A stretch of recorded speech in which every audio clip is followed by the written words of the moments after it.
আসসালামু আলাইকুম, বেঙ্গল কিচেনে সবাইকে স্বাগত।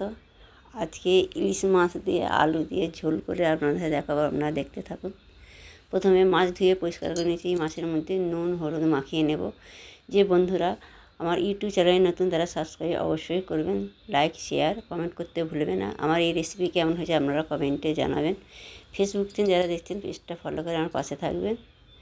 ইলিশ মাছে দই ইলিশ খেয়েছি, দই ইলিশ ভাপা খাওয়া হয়েছে, হ্যাঁ, তারপরে সর্ষে ইলিশ, মানে সব রকমই খাওয়া হয়েছে। ভাবলাম আজকে দেখি আলু দিয়ে আপনাদের রেসিপি করে দেখাই কেমন লাগে।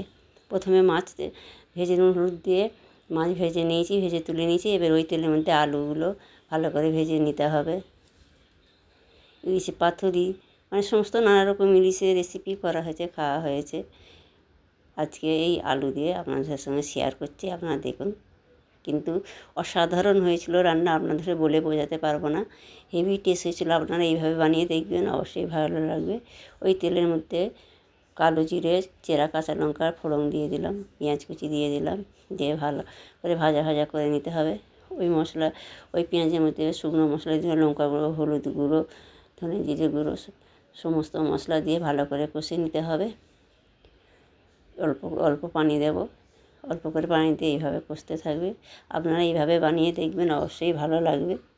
আমি বলছি বলে যে আপনারা বিশ্বাস করবেন না, কিন্তু আপনারা ট্রাই করে দেখবেন। পরিমাণ মতন লবণ দিলাম, আপনারা ট্রাই করে দেখবেন, অবশ্যই ভালো লাগবে।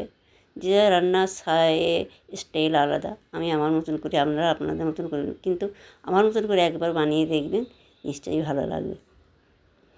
মশলা কষানো হয়ে গেছে, ভেজে রাখা আলু দিয়ে দিলাম, দিয়ে ভালো করে কষে নেব।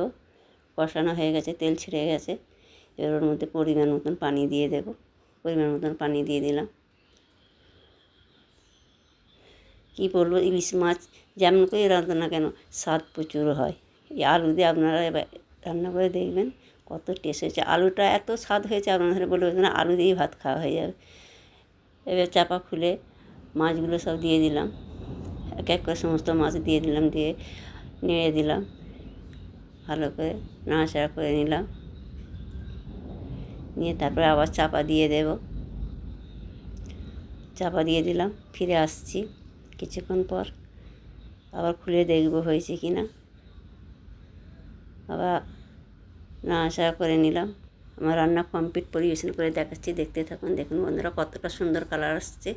আপনাদের বলে বলছিলাম, আপনারা এইভাবে একবার ট্রাই করে দেখবেন, কতটা সুন্দর হয়েছে। দেখতেও কতটা সুন্দর লাগছে। দেখুন খেতেও অসাধারণ। দেখুন বন্ধুরা, আপনারা এরকম করে পাতলা ঝোল করে রান্না করবেন। আপনারা ভালো থাকবেন, সুস্থ থাকবেন। আল্লাহ হাফেজ। ফিরে আসছি নতুন ভিডিও নিয়ে।